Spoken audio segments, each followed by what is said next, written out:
Nations against nations, only causes separation, degradation, devastation, suffocation in some situation. I know you're not far away. Please come to a rescue. That you and losing ways. Don't know where to pass through. I know you're not far away. Please come to a rescue. That you and losing ways. Don't know where to pass through. You plan up and build up the world for us, and all the beautiful things waiting there for us. Create this war in everything, yes, for us. What does the ammunition create for us? I think them roughing up, things them topping up, people them suffering, struggling where to walk it up. Bullets keep popping up, bombs keep bombing up. Everyone is wondering what else is coming up. Our families suffered for centuries, cannot feel it until we can just maintain this. And who are those behind this misery amongst the human families? Whoa. I know you're not far away. Please come to a rescue. That you and losing ways. Don't know where to pass through. I know you're not far away. Please come to a rescue. That you and losing ways. Don't know where to pass through. You get down the bridge you cross. That will only make things worse.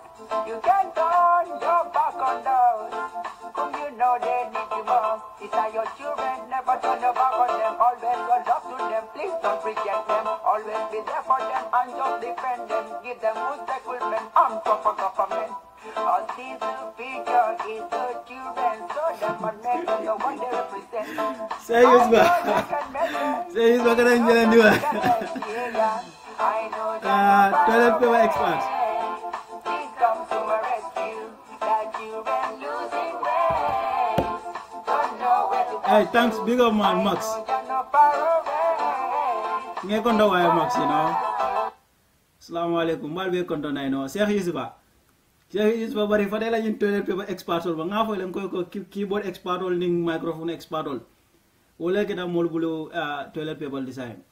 Lefa kal be konton momo be dawda be konton lefa ka diamuning about this 100 days fankola. At first nga miracle it was not going to grab a lot of attention. Personally, I did not even want to talk about it because nga jelo go like it's not embedded in our culture. Ndol man yung culture si balong ka karina jan tilikem force tilikem nyine ke jang mam president jama so, but I don't think we have been assessing them because ninga assessment okay no wala ya jambe was a complete failure, okay? Dawda kay rajawra yes o funa yakata bakala bari ya jamba kay mom we will have to minus him. So anung yeah, somehow in our history bri ya jambe na wrong Gambia history Gambia has to exist as a land of freedom. So but first and foremost this is very serious. Tonya der ale says what am what am koroma fofana.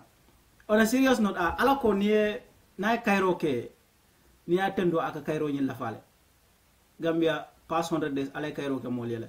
So but it seems like dolbi je lafta nyinan la ko lafta nyinan dila ala la nemo la ala menkenye instead of nga ala tendu pour ala se nemo nyin la fanye lafta nga jalay roke nga sababol jalay nga na alfal doya andu mansal ka mansa niko kam mansal bunya ke horoma o manke ko men ke worship wo mu respect quality drum hadam na hadamadi yal kono. So I think in that sense lafta men fola walanko al nga na alfal bunya and at the same time al nga ala tendu ala Cairo men ke mole 100 days kono. In 100 days culture ya boni na mitol defo I don't understand ika president assess based on what he has done 100 days mba fula le nak ndenga menuje anu nga mala alben so la ko adama barola government men achieve in this 100 days mo fanan ka chala jana.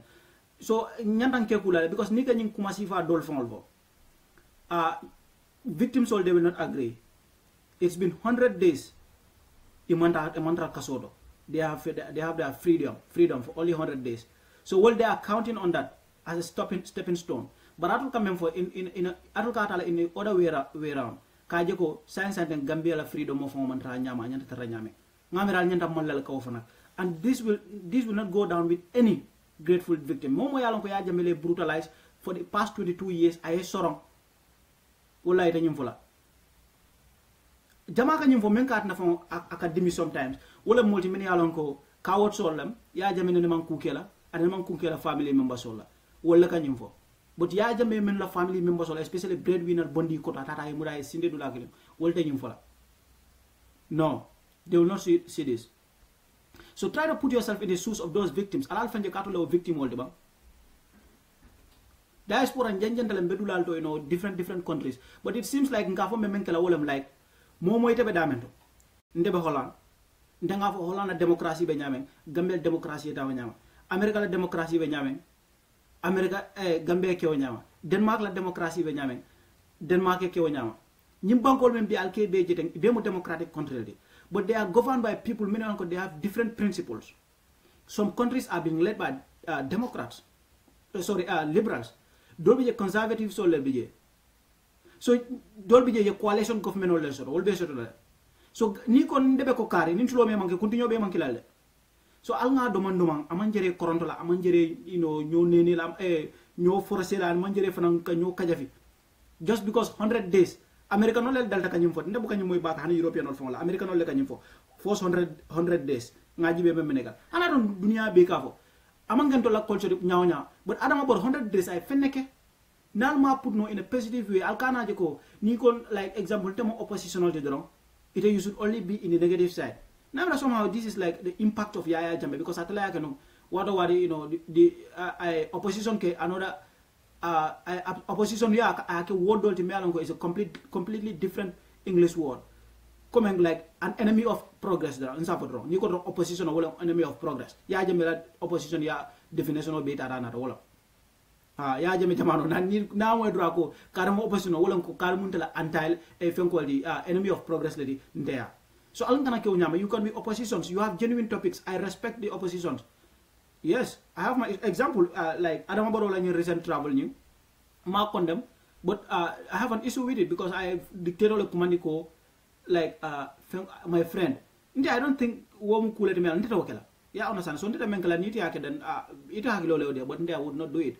So but sometimes alka topical sotole men alka genuine concerns rally that alla voice raise na men but munega tinya alla overreaction anin kawiyel men bal kono because example the same topic adama barola ta nga malafika nga alba haymo do moyle because adama alba haymo de munega kam moyle wala na men ako adama barola nyinta ka money laundering terrorism ko la ko wala embed and this is a prominent public speaker aka fanke military analyst story.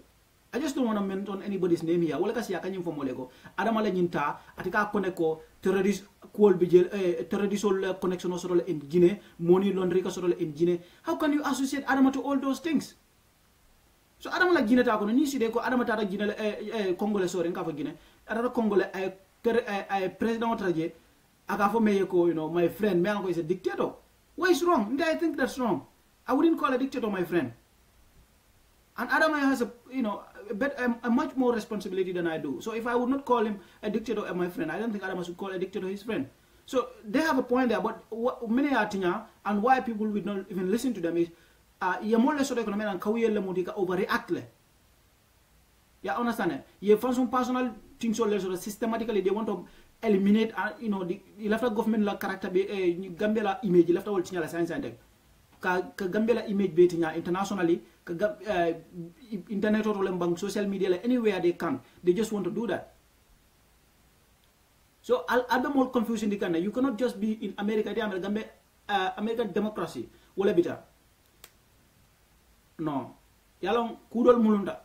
Imanke kilindi. America la democracy man perfect, international la democracy man perfect. Inila up down nila upside la nina upside side la nila downside la nina downside la. Ya Jammeh birana muna alma ya Jammeh fana meso no albenu atlo men kadi yamuta jol bal kono because mol bal kono men ko mental ya Jammeh la taymo wolu jumala be sala ya Jammeh la 400 de sita ko ko la assess ngo anim men fon la ko buga ya Jammeh sokore buga ya Jammeh fen ko because e kam mo hakili may ko la assess bar hakili ndaw nyamato follow sadio e bo assess la nyaadi ya Jammeh. So they had nothing to say about him. Yeah, bulale drone knife and finger on being after the government better, But some of those people, in fact, Simon Bediam go from there in the room. They were not any election or birata be demonstration diamla for Bria Jammeh Kofuna Tita. The Kofuni Jammeh Banko Blade, they are not going to talk. Say, well, not a more but the Diamola. Jammeh see that Karisabadron Karnani November 11, more than a dozen people, soldier or I whatever. More than Gani was some kilobana, Usman Skoros is a so ala domon ya jame bira sida a bira immediately a election o win nyame rek ama me assassination ok bira sida 1994 ala coup d'état la fanan ama me assassination ok so ya jame ni assess ala every 90 days it is for 90 days duma so amang masi boke damen 2006 Gambia non manda polls manda election on 2006 amanda ba mare nan ko muda e befa so al nga domon nama alay kayro ke Gambia do not portray it as something else Gambia bi ni taraje checkpoint what unnecessary checkpoint jamal membe nunje wotay mo wol mon soto ko take that's something to count on wol mus fenen melan ko nyandala ngi celebrate ya ñu meka checkpoint dol galun everywhere ka drive wol wo fon keta like way corruption na mutanu na banko ka wo checkpoint jamal police will be everywhere ibukale kam menyini wato wati tata dawda hani ko be kidila drondo ini la moto ye checkpoint do taraje wo mon soto Gambia ko de gal kol ke bang nena nga nyim fole my first Facebook live video nga nyim fole some of you are very very well disconnected from the realities in the Gambia wallahi dol bal kono alla stroke lo kono wol nyanta selale ita Gambia jibe do mandi famata Gambia le man Gambia kullo de ngo Gambia people are celebrating ko checkpoint on man soto woda mam achievement on checkpoint on famata nyami e checkpoint jama baga don ramasser be bonni mo la siloka woda mam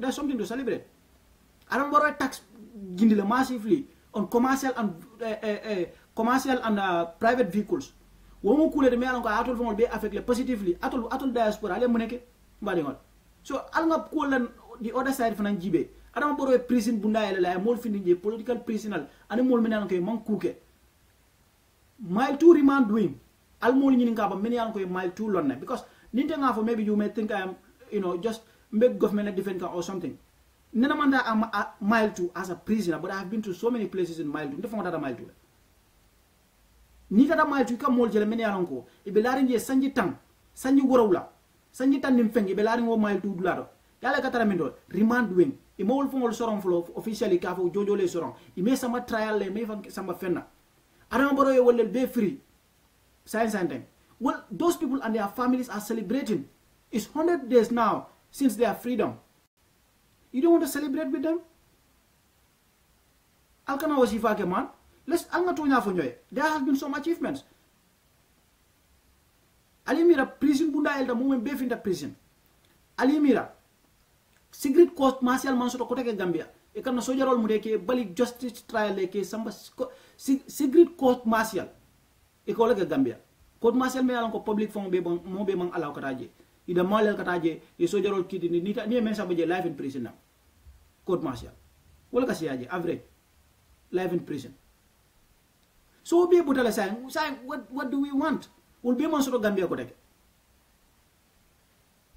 so you people are you doing justice to yourself? They don't represent the voices of the victims. Because science I think the victims all like dolby ye bulalana from prison, wala social integration or to reintegrate them back into society. Atol diaspora ale muneke woto. Da atol nyandal fam kontla wala say wol manke adama baroda ma responsibility. O ma do final collectively mbela responsibility la won. I mol mem botanam prison siatale. Nga nyoma ko reintegrate them il faut ta fenele faut la na fu lolale.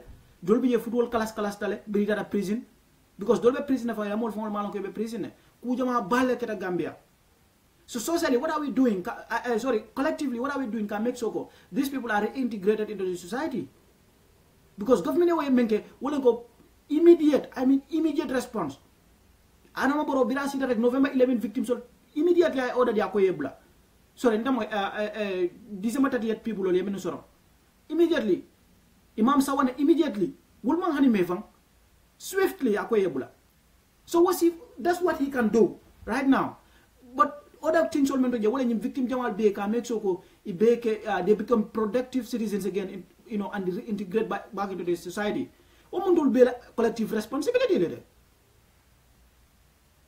so there is a lot more to do ndol fongol diaspora sa altol fongol al fongol assessment anin gammenol men alon ko they believe ibe dawdare ita believe ko adama makata you may be right in some ways but you may also be wrong because muna get a freedom of just sort of science and thing nga interview la moy Gambian fenko wala tina sometimes modo la londo akakawa ku ya bak ako 100 days ako achievement ako mol man Gambia PhD holder ko la foyda de ako 100 days no ñu 100 days ñu na tay men je wala ko there is a disconnection between the expectations and the achievements.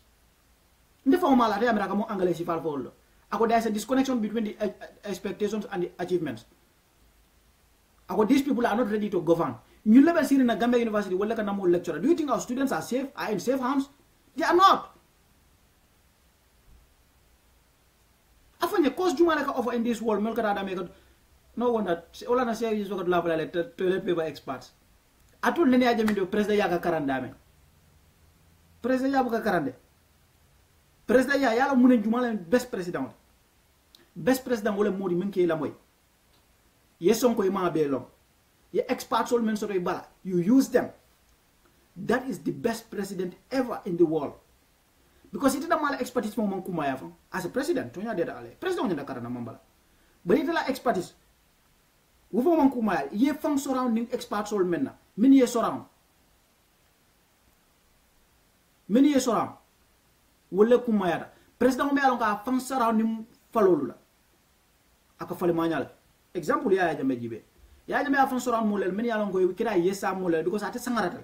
Ya jambe ni ba describe in so many ways mo ka kumanya but yaji me tonya me mutonya yaji mo sangarali ngolti aji so ka batandi bakela adi amunya jibe hani fitna kude dama se fitna asidi am ko men ko there is a very high tension here ni along amoma ya multi me along kay aman discipline so mutonya de but comme aji so fana over suti adal ya jambe wo fana ya batandi so wona that na mol me ya surround ibuka hani ka tonya fay so experts all member dala so he was not able to utilize them in a positive way wole ya jambe batandi no so bara fonya yemol men beje adama baro bala ni be tonya fala ifo moy juma hakilima juma la bafla ko adama ma fan soran nin ka londi tiolla because tonya ni a buluba jibe aka juma nyole je fadera everybody agrees ko civil service Gambia I experience to jela dol fon ka is the most I'm not saying about nka for them kom dol ka wala bata medu a renowned lawyer in the Gambia me alon ko I justice fight since in the time of Jammeh I am a lot of student only like student victims or I am makoi. Akire kebadi, akire nyaton code, akire loyalty. Akire activism. He has a good record. D.A. Jao, a veteran journalist. Wole Adama Barrow Soram, lawyer Dabo. Mariam Denton, lawyer National Assembly. My party, lawyer So Adama have fun surrounded. So Adama leadership. Ma fata faultinola because among anabium appoint. There is nothing like that. Okay? As a mistake go commit nole. But science and menkera wolem Adama have fans around le with very quality people. I mean very good experts. So bari buka pare ko itandal la de. Ika pare kama itandal wolem ko UDP government la nyindi. Anu ñing achievement menketa te ñaar num ko albe justice albe clean na. Wolem ko ñanta men celebrate la wolem ko victim soul le victory soro. Ya jambele victory victimol wala victory soro. Victory for the victims. Alka ñing ko momem fo almanya na ka fo victim soul tulo ka moy. Can you imagine if you were in that prison kept in communicado in la family buka communication soro. For 100 days for years and years be inate hakilo blandi ko today is 100 days. Birita finta of prison order. Ita ba fo ko today is 100 days since I get my freedom. So alnga hakilo na lonal ibem deceive kan just like coming nga manu mem for them malaf ka tofo but I've listened to him I knew ko back ako these people are not ready to govern itine ne jumale je me alon ko mo fam ko pare ko govern because in the first place we got elections ikalo na kat ko nsa win no ba nsa lose no so more than 100% hope from Bora State House anywhere in the world ko ite you are set na full cabinet fam fele ndakata dunne wo nyama no abaka ke wo nyama igatale deni gradually and as just like any other thing me alon ko kutolem mistake or ka commit le so wala nan defana I don't want to criticize critics men ko government criticize mu kala fi ke mfaranke criticize all the time because they can be right sometimes. This is something new men be min blado jama bi je famo ino ina ma masakunda do ko ke because ye banne ka masakunda do ko ke ya jambe wala mo le seraje. So and it's a different thing even in private organization or be fansum self entrepreneurial or self-employed where is completely different from a central government. Now they are dealing with a government, a legitimate government. So it will not only be easy na karanal al nga hakil tuto especially men ko dol mu loyal lalti I will tell you, ibe kambenta ko ni Adama Barrow step down to 3 years. After 3 years, based on that, there will be some sort of political tension in the Gambia. The only thing Gambia does not want right now is a political tension. Because Gambia, what if there is a political tension? I will tell you, somebody will board a flight and leave that country. Bye, period. Please, so ni political tension only create Gambia. Who is going to fly out of the country? Because Gambia la political impasse the world. Ni akeda drone kill now banko bulal. Jumala banko bulal. So I don't know. We don't need another political impasse. Donald based on the Gambia science and I am Barrow stepped after 3 years. Constitutional crisis because constitution is open there, is there. You know, constitutional number will be about section 63(1). The president is elected for a 5 years term. So say afonye ite be halar ni data ni na mung PhD lenara or whatsoever. Section 63 is there to see. The president is elected for a period of 5 years.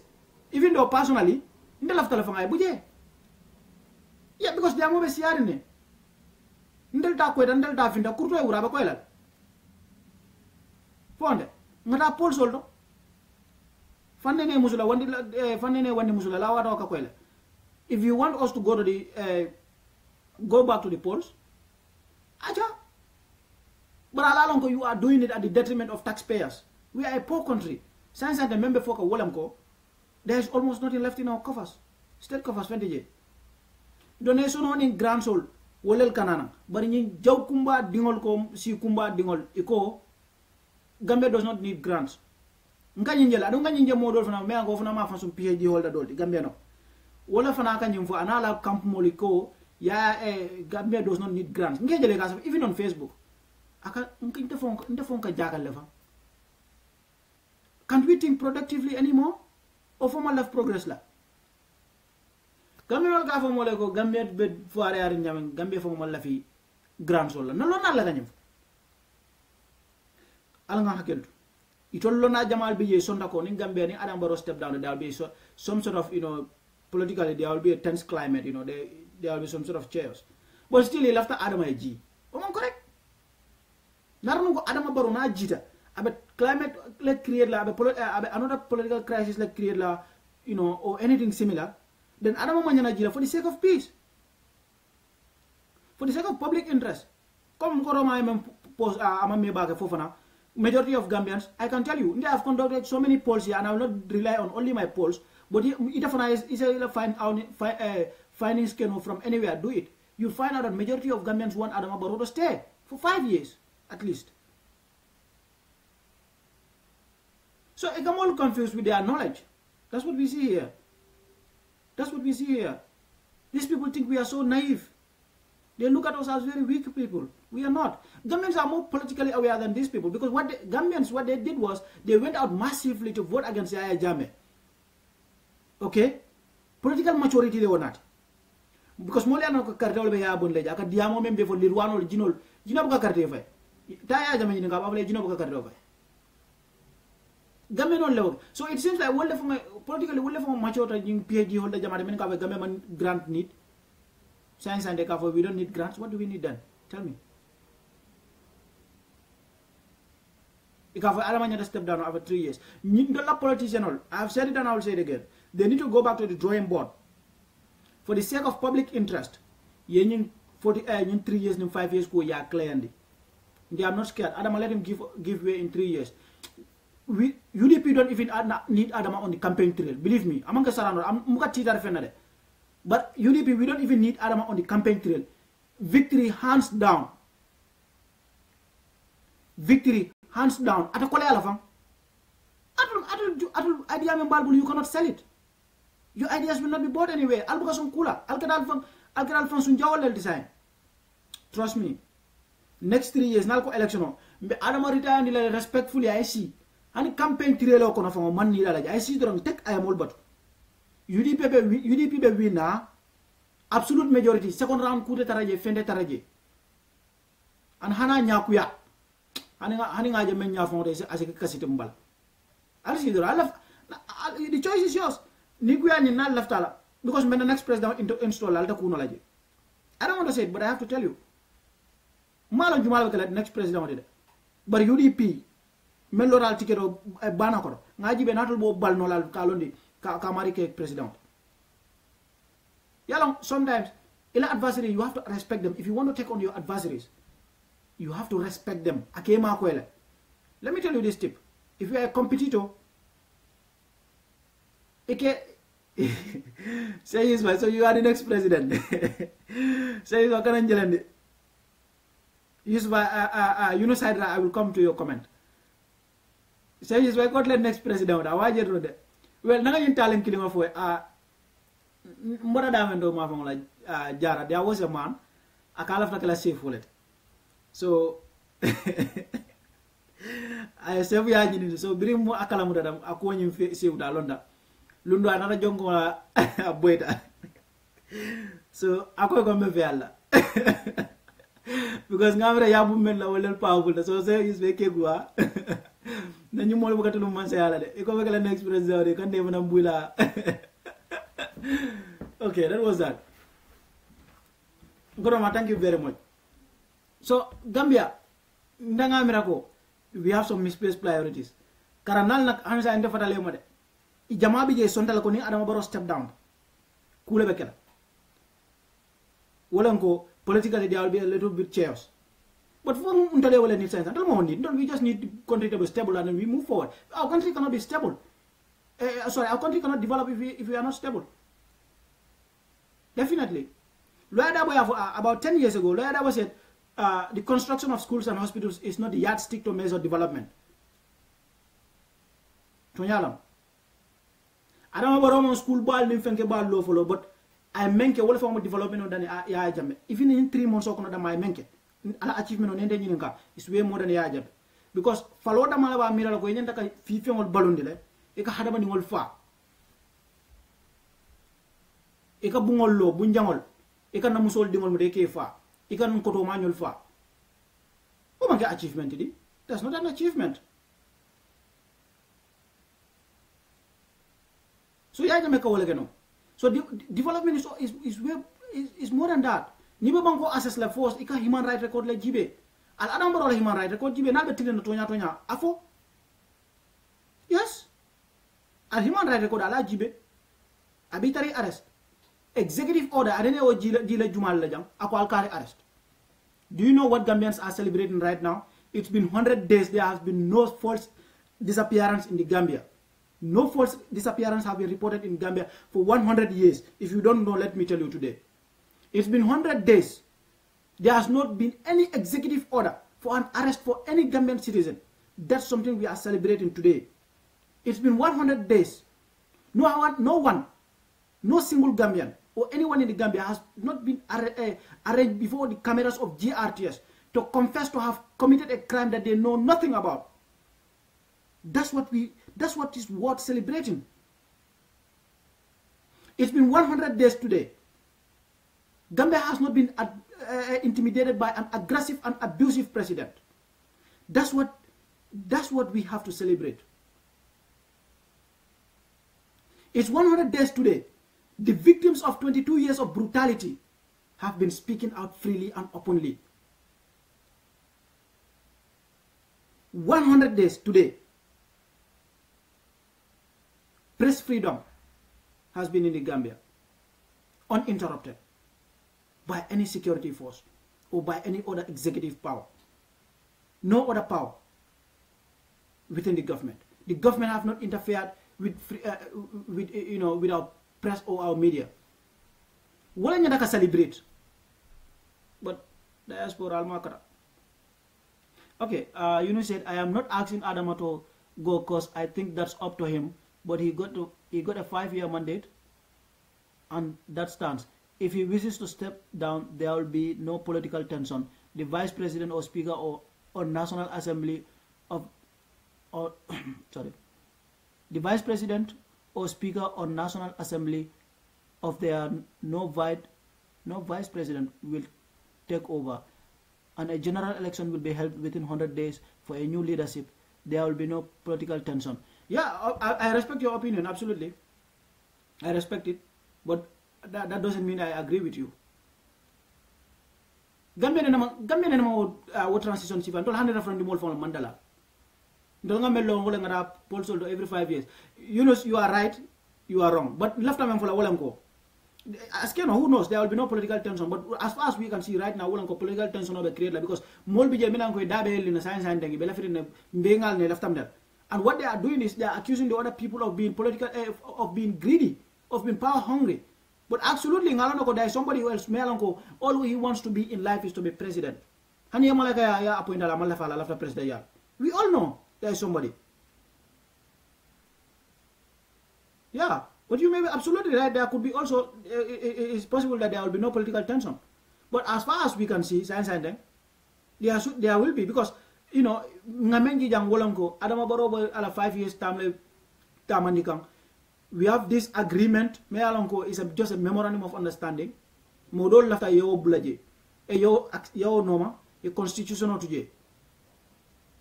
Constitutional me alanko as a country. We have to uphold it. We have to protect it. That memorandum of understanding is a book. Amankumaya. Fofana said, okay, Adama wishes not step down for your information. If anyone is in his, please relax. Oh, Fofana, I hope that news is confirmed. Well, that's something to celebrate. Ni Adama must step down. Oben dia balanya. Yes, but ni a demand fanang. The more they demand it, I will also mbele fela nyina la fanang ko Adama step down. But the more imang noise yandala. Let Adama stay. Because you know, after I deserve, you know, I achieve many goals as men count no, because in 3 years to nyaka 4 man dia kuja maka ba kolera. Mansal ka 10 years kele anu do da ka mulu ko man think. So Gambia, what else do we want? Our democracy, just like any other democracy, is not perfect. Still there are areas we need to improve on. But our foundation is looking good and very, very, very, very promising. Our foundation is good, absolutely good. Say this why you have to withdraw your comment for saying that you want to be the next president. Very soon, Halifa wala moral kilega. Okay, mbalwe kondon na ino medan na janne so kuda momo beli la morola from anywhere. I will me kondon na ino. Yunus, thank you very much for your comment and your contribution. I appreciate it. Much respect, man, brother.